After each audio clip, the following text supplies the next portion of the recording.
کلمہ ہے جو ہمارے خداوند کی زبان سے صلیب پر فرمایا گیا تھا۔ یوحنا رسول کی معرفت خداوند کی انجیل اس کے 19 باب 26 آیت میں لکھے ہے، یسوع نے اپنی ماں اور اس شاگرد کو جس سے محبت رکھتا تھا پاس کھڑے دیکھ کر ماں سے کہا کہ اے عورت دیکھ تیرا بیٹا یہ ہے۔ اور پھر 27ویں آیت میں اس کلمے کا دوسرا حصہ ہے، پھر شاگرد سے کہا دیکھ تیری ماں یہ ہے، اور اسی وقت سے وہ شاگرد اسے اپنے گھر لے گیا۔ خداوند کی برکت اس کے بعد کلام کے بڑے خداوند یسوع مسیح میں ہمارے رحیم آسمانی باپ، تیرے حضور اپنے سروں کو جھکائے ہوئے ہیں، اپنے گناہوں کا اقرار کر کے آئے ہیں۔ تو ہمارے گناہ معاف کر، اپنے کرم سے نواز کے روح القدس کی رہنمائی میں لے، تاکہ تیرا ادنا خادم تیرا پاک کلام پاک کی رہنمائی میں تیرے لوگوں تک پہنچائے، اور جب تیرے لوگ سنیں تو اس پر عمل پیرا ہونے والے بنے۔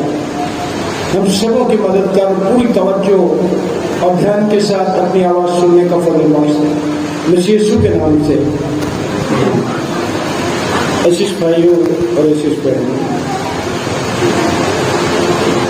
یہ تیسرا کلمہ جو محبت کا کلمہ کہلاتا ہے، اس پر کچھ کہنے سے پہلے شکوہ کہہ لیجیے، گلہ کہہ لیجیے کرنا چاہتا ہوں۔ آپ کو پتہ ہے جیسے ہم پریسبیٹیرین کلیسیائیں جتنی ہیں وہ کلام مقدس کی روشنی میں نہ تو عورتوں کو پادری بناتی ہیں نہ ایلڈر بناتی ہیں، بلکہ اس بات پر سختی سے عمل کرتی ہیں کہ عورت کلیسیا کے مجمع میں نہ بولے۔ یہی لکھا کلام مقدس، اپنی طرف سے تو میں نے کچھ نہیں کہا۔ اب میرا جو شکوہ ہے پریسبیٹیرین لوگوں سے کہ بظاہر تو تم نہ ان کو ایلڈر بناتے ہو نہ انہیں پادری بناتے ہو، کہتے ہو جی کلام میں لکھا ہے کہ عورت کلیسیا کے مجمع میں نہ بولے، تو آج گڈ فرائیڈے والے دن مبارک جمعے میں بائبل بدل جاتی ہے۔ اگر پورا سال ان کو اجازت نہیں دیتی تو پھر ان کو کلمے بنوانے کے لیے جن کلیسیاؤں میں یہ رواج ہے کہ ان عورتوں کو پادری بنا دے، ایلڈر بنا دے، ان کی تو بات نہیں میں کر رہا۔ میں بات کر رہا ہوں پریسبیٹیرین کلیسیاؤں کی جو اس بات پر عمل پیرا ہیں کہ عورت کلیسیا کے مجمع میں خاموش ہو۔ تو گڈ فرائیڈے والے دن کون سی بائبل پڑھتے ہو؟ اس دن یہ بائبل بدل جاتی ہے، اس دن یہ حکم بدل جاتا ہے، یا اس دن خداوند کا یہ کلام بدل جاتا ہے؟ ویسے ان کو کلام نہیں کرنے دیتے، گڈ فرائیڈے والے دن جی فلانی بہن جی فلانا کلمہ بول رہے، وہ دن بائبل بدل جاتی ہے۔ یہ سنجیدگی سے سوچنے والی بات ہے کہ ہم لوگوں کو خوش کرتے ہیں یا خدا کے کلام کے تابع رہتے ہیں۔ بہرحال ہم بڑھتے ہیں اس تیسرے کلمے کے بعد۔ خداوند یسوع مسیح نے جو لوگ اس وقت صلیب کے پاس موجود تھے اپنی اس زمینی مانگ کے لیے جس کے وسیلے خداوند یسوع مسیح اس دنیا میں آیا، جو خداوند کا مقرر کیا ہوا ایک ہتھیار بنی کہ نجات دہندہ کو اس دنیا میں لائے، اس سے کہا اے عورت دیکھ تیرا بیٹا یہ ہے۔ بعض لوگ سمجھتے ہیں کہ جی مانو اے عورت کہنا بڑی کوئی بری بات ہے۔ اس دور میں، اس کلچر میں، اس ثقافت میں یہ عزت کے الفاظ تھے۔ بہرحال اس بات پر میں زیادہ کچھ کہنا نہیں چاہتا۔ شروع اگر زندگی دیکھی جائے مقدسہ مریم کی، تو جب لوکا کی انجیل کے پہلے باب کی 29 آیت دیکھی جاتی ہے، جب فرشتے نے آ کر اس کو سلام کیا تھا تو وہاں لکھا ہے کہ وہ بہت گھبرا گئی اور سوچنے لگی۔ یقیناً ایک بالکل جوان لڑکی جس کا مرد کے ساتھ کبھی کوئی واقعہ نہ ہوا، اسے فرشتہ آ کر کہہ دے، سلام کرے اور اس کے بعد یہ کہہ دے کہ تیرا بیٹا ہوگا، تو یقیناً وہ گھبرائے گی بھی اور سوچے گی۔ پھر اسے یہ کہا گیا کہ تو حاملہ ہوگی اور تیرے بیٹا ہوگا۔ یقیناً اس کے لیے گھبرانے اور سوچنے والی بات۔ نجات دہندے کی ماں بننا، ماں کہلانا یقیناً ایک فخر کی بات تھی، لیکن دل میں ایک ڈر یہ بھی ہوگا کہ میرے متعلق لوگ کیا سوچیں گے، میرا معاشرہ کیا سوچے گا۔ پھر جس کے ساتھ منگنی ہوئی تھی وہ کیا سوچے گا۔ چلیے یہ بھی بات چھوڑ دیتے ہیں۔ پھر جب وضع حمل کا وقت پہنچتا ہے، سرائے میں کہیں جگہ نہیں ملتی، ایک یہ پریشانی لگتی۔ پھر خداوند یسوع مسیح پیدا ہو گئے تو ہیرودیس اس بچے کو قتل کروانا چاہتا۔ ذرا مقدسہ مریم کی پریشانیاں دیکھیے کہ اس کی پیدائش کی خوشخبری سے اب تک وہ کہاں کہاں پریشان ہو رہی۔ پھر اس کے بعد تھوڑا جوان ہوا تو یروشلم میں رہ گیا، اس کے گم ہونے کا، اس کے کھو جانے کا ڈر لگا رہا۔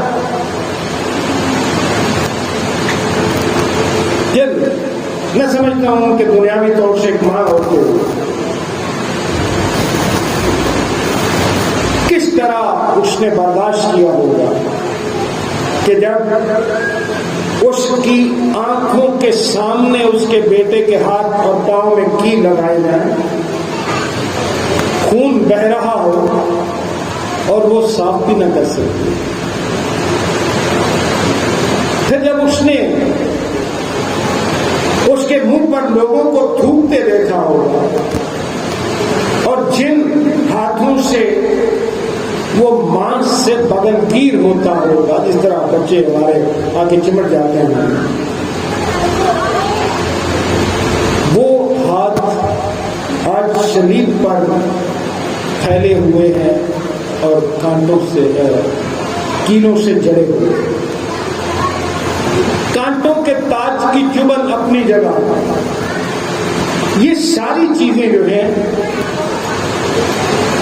ماں ہوتے ہوئے یقیناً اس کے دل کو چھلنی کرتی ہوں۔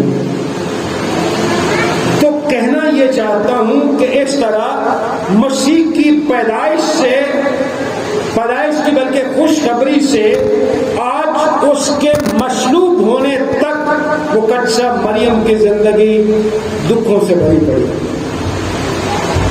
آج یسوع مسیح اور مقدسہ مریم ایک مرتبہ پھر اکٹھے نظر آتے ہیں۔ یہ بات غور سے سننے والی ہے۔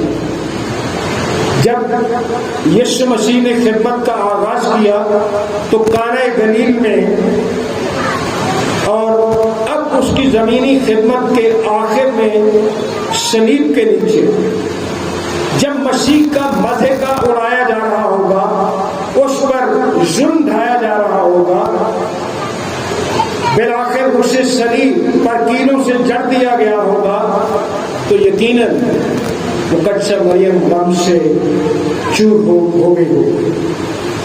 اور جس طرح شمعون نے پیشین گوئی کی تھی، وہ تلوار جس کے بارے شمعون نے کہا تھا کہ تیری جان تلوار سے چھپ جائے گی، آج وہ دن آن پہنچا۔ 4 لوگ ہیں جو صلیب کے قریب نظر آ رہے ہیں۔ مریم، یسوع کی ماں، یسوع کی ماں کی بہن مریم کلوپاس کی بیوی مریم مگدلینی، اور ایک شاگرد جس کا نام یوحنا، جس سے کلام مقدس بتاتا ہے کہ مسیح محبت رکھتا اور جسے اس کلمے میں مخاطب بھی کیا گیا کہ یہ تیری ماں. یوحنا وہ واحد مصنف ہے جو چشمدید گواہ، جس نے خود یہ سب کچھ آنکھوں سے دیکھا، اب صلیب پر لٹکے ہوئے اس قدر دکھ کی حالت میں، فکر، پریشانی اور کرب کی حالت میں، تکلیف کی حالت میں مسیح کو اپنی زمینی ماں کی فکر. در حقیقت یہ حوالہ ایک ثبوت بھی ہے کہ یسوع مقدسہ مریم کی واحد اولاد تھا. مجھے کسی سے غرض نہیں، میں جو مجھے کلام مقدس میں سے سمجھ آئی اس کی بات کر رہا ہوں. یہ حوالہ میں نے کہا کہ اس بات کا ثبوت بھی ہے کہ یسوع مقدسہ مریم کی واحد اولاد تھا، کیونکہ اگر اس کی بہنیں یا بھائی ہوتے تو وہ مقدسہ مریم کی ذمہ داری اٹھا لیتے. پھر یوحنا کے ثبوت کرنے کی کیا ضرورت؟ اسی لیے یہ ذمہ داری یوحنا کے سپرد ہوئی. اور یہ بات بھی واضح ہے کہ یوسف بھی وہاں موجود نہیں تھا، اور کچھ علماء کے مطابق اور مائیکل اینجلو کی جو تصویر اس نے بنائی ہوئی ہے اس کے مطابق، اور ایک اور شخص رافیل، اس نے جو ہولی فیملی کی یا مقدس خاندان کی تصویر بنائی ہے، ان سے ظاہر ہوتا ہے کہ چونکہ یوسف ایک ضعیف شخص تھا اور مسیح کے صلیب دیے جانے تک شاید اس کی وفات ہو چکی ہو گئی تھی. اگر اس کی وفات وہاں نہیں ہوئی تھی اس وقت پر، تو پھر مقدسہ مریم اس کی دنیاوی بیوی ہوتے ہوئے پھر ذمہ داری کس کی تھی؟ مقدس یوسف کی. لیکن خداوند یسوع مسیح صلیب پر یہ فرماتا ہے اپنی ماں سے پہلے کہ اے عورت دیکھ تیرا بیٹا. یہ پھر اپنے شاگرد سے کہتا ہے کہ دیکھ تیری ماں. یہ ایک اور بات جو اوپر دیے گئے بیان کی تائید کرتی ہے، اس بات کی طرف واضح اشارہ ہے کہ یسوع مسیح مقدسہ مریم کی واحد اولاد تھا. جہاں مقدس مرکز کی انجیل میں یسوع کا حوالہ دیتے ہوئے کہا گیا، کیا یہ وہی پڑھائی نہیں جو مریم کا بیٹا اور یعقوب اور یوسیس اور یہودا اور شمعون کا بھائی ہے، اور اس کی بہنیں یہاں ہمارے ہاں نہیں؟ اب اگر یعقوب، یوسیس، یہودا اور شمعون بھی مقدسہ مریم کے بیٹے ہوتے تو یسوع کو مریم کا بیٹا کہہ کر نہ پکارا جاتا، بلکہ یہ کہا جاتا کہ مریم کے بیٹوں میں سے ایک. ہم مقدسہ مریم کے دکھوں کا بیان کر رہے تھے. بعض اوقات انسان کی زندگی میں ایسے دکھ بھی آتے ہیں کہ انسان یہ سمجھتا ہے کہ زندہ رہنے کی بجائے اسے مر جانا چاہیے، کیونکہ دنیاوی طور پر وہ دکھ اس کی برداشت سے باہر ہو جاتے ہیں. اس زندگی کی مایوسیاں اور بوجھ ہم پر غالب آ جاتے ہیں. جب ہمیں ہر طرف سے لگتا ہو کہ ہم مشکلات میں گھرے ہوئے ہیں، سوچتے ہیں کہ ہم مدد کے لیے کوئی تو ہو جس کی طرف بڑھ سکے. اس حالت میں ہم ایک ماں کے کرب اور دکھ کا تصور کر سکتے ہیں جو اپنے بیٹے کو رومی صلیب پر مرتے ہوئے دیکھ رہی ہے. وہ اپنے بیٹے کے درد کو محسوس کر سکتی ہے. وہ اپنے بیٹے کو درد میں کراہتے ہوئے دیکھ رہی ہے. اس کے زخموں سے بہتے ہوئے خون کو دیکھ رہی ہے. ایسی حالت میں ایک ماں کے لیے ہوش و حواس قائم رکھنا بھی بڑی مشکل ہوتا ہے. کسی نے بڑا خوب کہا کہ مریم کا یہ دکھ، مریم کی یہ حالت شاید یہ سوچتی ہو کہ کاش اس ڈاکو کی جگہ میں بھی وہاں اپنے بیٹے کے قریب صلیب پر لٹکی ہوتی اور کچھ نہیں تو اس سے بات تو کر لیتی ہے جس طرح وہ ڈاکو کر رہے ہیں اسے بات. کیونکہ صلیب کے نیچے کھڑی ہونے کی دوری کے بجائے اس طرح اسے قربت کا احساس ہوتا اور اس کے دل کو تسلی ملتی. خیال کیا جا سکتا ہے نا موت کا درد تو جاتا رہے لیکن بیٹے کی جدائی کا غم جب تک مقدسہ مریم جیتی رہے گی وہ اسے برداشت کرنا ہوگا. اب یہ ساری جو تفصیل سی میں نے کیوں بتائی،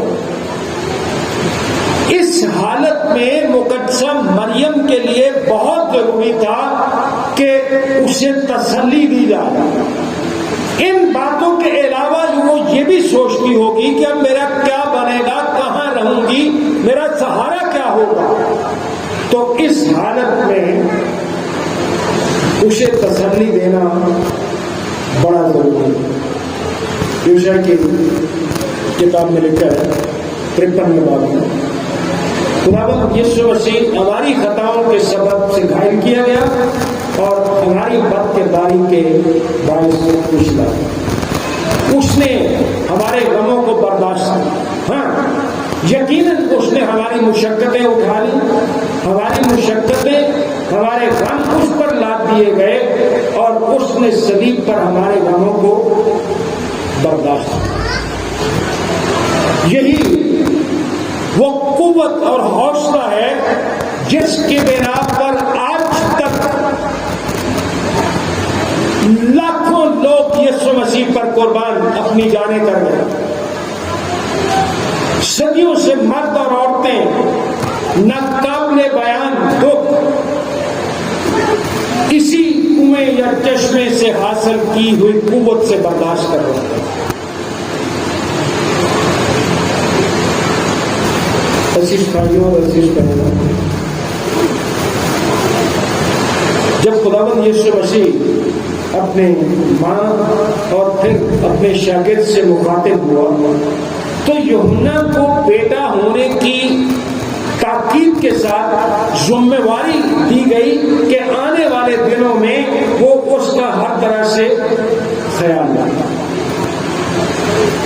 تو اس کو اپنے بیٹے کی طرح رکھنا اور یوحنا کو کیا کہا کہ تو اس کو اپنی ماں کے طور پر رکھنا. صلیب پر ہے، خون بہ رہا ہے، دکھ کرب، جو بھی الفاظ ہم کہیں گے شاید الفاظ اس لائق ہی نہیں ہے کہ یسوع مسیح کے دکھ اور کرب کو بیان کر سکے. اس دکھ اور کرب کی حالت میں اپنی ماں کی فکر کرنا میرے اور آپ کے لیے ایک نمونہ.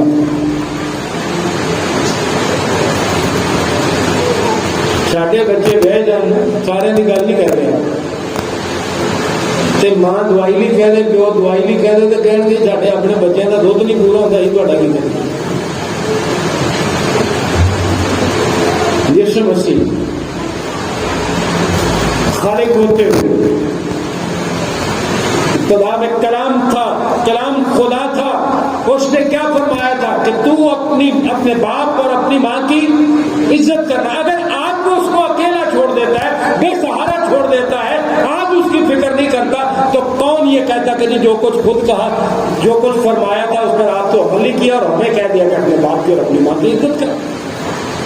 جیوں جی ماں جب پیو کہہ دے نا دوائی لیا دے, تو ادو سانو اپنا خاندان اپنے بچے یاد آ جاتے جی سارے کو دونوں دیا ضرورتیں نہیں پوریاں ہوتی ہیں.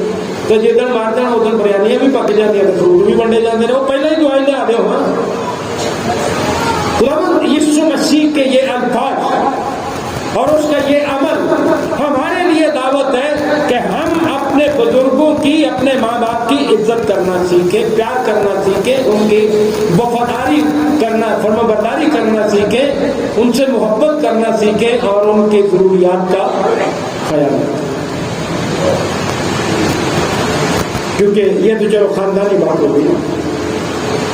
پولس رسول کی معرفت کلام مقدس میں فرمایا گیا تھا, تم ایک دوسرے کا بار اٹھاؤ, بوجھ ایک دوسرے کا بار اٹھاؤ, اور یوں مسیح کی شریعت کو پورا کرو. مسیح کی شریعت کو پورا کرنے کا ایک طریقہ یہ ہے کہ ہم نہ صرف اپنے ماں باپ, اپنے خاندان, بلکہ ہمارے جو یسوع مسیح میں جو ہمارا خاندان ہے, یسوع مسیح میں جو ہمارے بہن بھائی ہیں, ان کا بار بھی اٹھانے والے ہیں. جس طرح خدا یسوع مسیح نے اپنی غم زدہ ماں کی ذمہ داری یوحنا کو سونپ دی. ایسی بھائیوں اور ایسی بہنوں, اگر ہم بھی آپس میں ایک دوسرے کا خیال رکھیں, فکر کریں, تو ہم بھی اپنے خداوند کا چنا ہوا وسیلہ بن سکتے ہیں. روحانی کام کے ساتھ ساتھ خاندانی فرائض کو بھی مد نظر رکھا گیا. بعض اوقات ہم روحانی کاموں کے ساتھ ساتھ خاندانی کام جو ہے وہ بھول جاتے ہیں. ہم شخصی روحانیت میں گم ہو کر اپنے عزیزوں اور ماں باپ کو بھول جاتے ہیں. یسوع نے اپنی ماں کو کسی ایسے شخص کے سپرد نہیں کیا جو خود مخلوق الحال تھا, کیونکہ سارے شاگردوں میں سے یوحنا ہی ایک واحد شاگرد تھا جو سب سے زیادہ کھاتا پیتا تھا. اس لیے خداوند نے کسی ایسے شاگرد کے سپرد نہیں کیا جو خود روٹی سے مجبور. خداوند کا یہ عمل ہمیں اپنے ماں باپ کی دنیاوی اور خاندانی ذمہ داریاں پوری کرنے کا سبب دے. کاش ہم ایسا کر سکیں. خداوند ہم سب کو برکت بخشے. دعا یسوع مسیح میں ہمارے رحیم بات, تیری شکر گزاری کرتے ہیں کہ تیرے بیٹے نے صلیب پر اس تردد کی حالت میں بھی ہمیں سکھایا کہ کس طرح سے وہ حکم جس میں فرمایا گیا تھا کہ تو اپنے باپ کی اور باپ کی ماں کی عزت کرے, کس طرح سے اس نے یہ ذمہ داری نبھائی اور اپنے دکھ کے باوجود دنیاوی طور سے اپنی ماں کی فکر کی. بخش دے کہ ہم بھی اپنی روحانی کاموں کے ساتھ ساتھ جسمانی کاموں, جسمانی فرائض اور ذمہ داریوں کو اسی طور نبھاتے ہیں. عبادت کے بقیہ حصے میں ہمارے ساتھ یسوع مسیح کے نام